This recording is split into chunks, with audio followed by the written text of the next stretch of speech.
Over 20 years ago, I coined the expression think big, and it's been a part of my life ever since.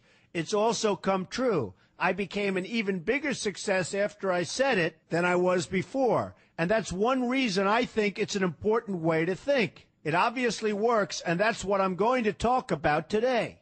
What I said exactly in my first book, The Art of the Deal, is as follows. I like thinking big. I always have. To me, it's very simple. If you're going to be thinking anyway, you might as well think big. That book was a bestseller, and it's considered a business classic at this point. But I never thought those words would become bestsellers in their own right. It's an interesting point that I'm famous for two very short statements. Think big and you're fired. But let's stick to the first one for today. And I'd suggest strongly that you pay attention so that you won't have to hear the second one. Thinking big starts with the details and grows from there. Because I'm a builder, I'm very aware of the importance of having a good foundation. You can't take chances in construction. You can't be haphazard and say, well, maybe this will work, maybe it won't, so let's try it and find out. Because a lot of people will be at risk. I have to know if something will work or not. Every inch has to be accounted for. In other words, thinking big starts with being thorough. So number one, be thorough. Don't count on happenstance to get you anywhere because it won't. Number two, get a momentum going and keep your momentum going. You have to have big ideas, but you've got to have the energy to get them done, which can sometimes take a long time. If you don't have momentum, you will not have what it takes to get the job done. Patience alone isn't enough. I have a lawyer friend who used to refer to me as the reverse tornado who builds everything in his path. I always like that because it implies a lot of energy and a lot of momentum. And that's exactly what it takes to get anything done. So keep your momentum going. Number three, stay focused. You have to stay focused. The minute you lose focus, you will also be losing your momentum. They go together, and you will accomplish a lot more, even amazing things, if you make sure you keep these two things working together for you. I've seen very talented people literally go down the drain because they couldn't seem to keep their focus long enough to get anything done. In this day of multitasking, that can be a real challenge, but it's absolutely necessary. Ask yourself this question: what should I be thinking about right now? That simple question can restore your focus in no time at all. And your answer right now should be listening to Donald Trump. Number four, look at the solution, not the problem. This is very important if you ever want to learn to think big. And here's why. No matter what you do, you're bound to run into problems. It's just part of life, a part of business, a part of anything worth doing. If you let the problems get in your way, they'll become bigger than your idea was to begin with, and you will be a wipeout. No matter how bad things look, keep your focus on the solution, and you will be surprised how things can work out, and work out properly. One way I do this is to ask myself when confronting a possible problem, is this a blip or is this a catastrophe? A catastrophe is something like an earthquake, a tsunami, a war, and so forth, and a blip is everything else. Right away, you'll have the right perspective, and your equilibrium will be restored. So keep your focus on the solution. Number five, see opportunity for what it is, an opportunity. For example, why are you listening to me today? Curiosity? You like me? You don't like me? You want to learn? You have nothing else to do? You want to hear me tell you you're fired? I hope not. But whatever your reasons might be, they've brought you to a good place to get involved and to learn.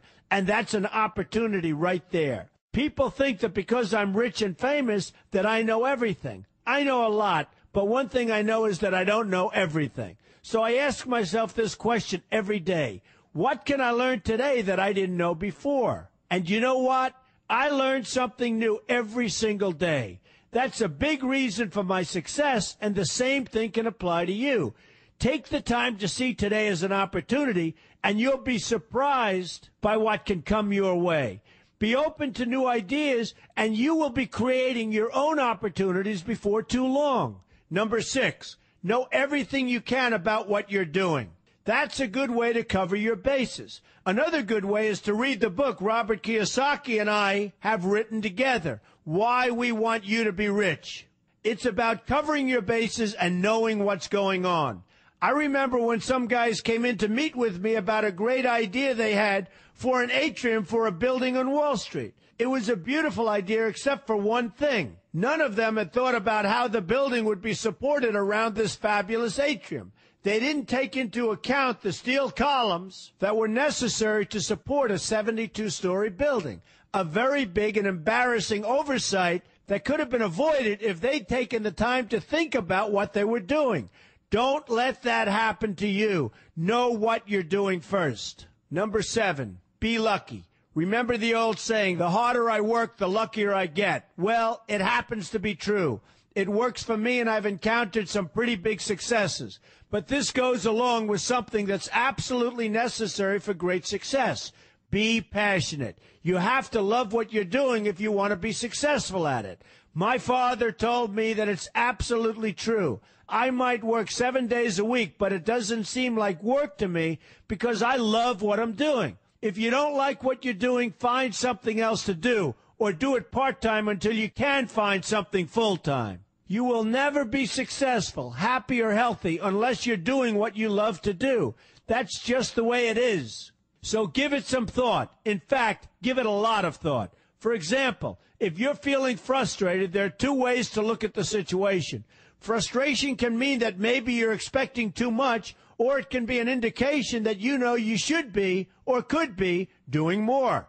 Use frustration as a motivator. Use it to get where you want to go instead of staying where you don't want to be. But above all, be passionate. That's the fast track to success, no matter what your interests are.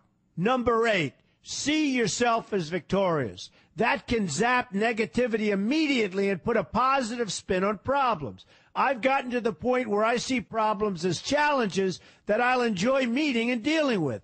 My point here is that no matter what you do, you will encounter problems. Why not see them as challenges instead and know that you are more capable of dealing with them? That's positive thinking with a realistic slant. When I go into negotiations, I keep an open mind to what may happen. But I can tell you that there's already a done deal attitude on my part.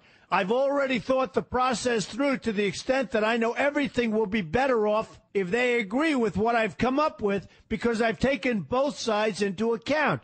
I enter the situation with a victorious attitude, and I've had enough victories to know that this attitude works. Use it. Number 9, be smart. Know that you have something unique to offer because you do use the tools that are provided for you and remain open to new ideas. That's being smart. That's also where innovation comes from. Being smart means you know how to use what you've got. That doesn't mean there's nothing left to learn, but it means that you will have the ability to learn and move forward with success. And success is very important. Success is what you want. Just be successful. Believe me, you'll be happier. I know people who have had very few real advantages in life, and yet they've managed to become giant successes. They figured out how to use what they had, not to dwell on what they didn't have.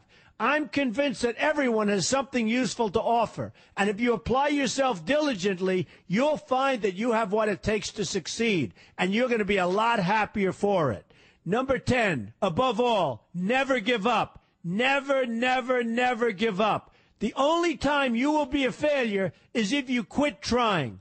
Only losers quit. The biggest losers in the world are quitters. Winners keep on going. So whatever you do, never give up. My father always used to harp, never give up, son, never give up. Don't ever quit. I never want to see you give up or quit. Well, my father was a smart guy, and I listened to him. And remember, think big. A good way to start is to read our new book, Why We Want You to Be Rich. 2 men, 1 message. There's a lot of great advice in there for you, and I expect you to pay attention. You're going to do fantastically well. You're going to be a winner, and I'm going to see you in the winner's circle.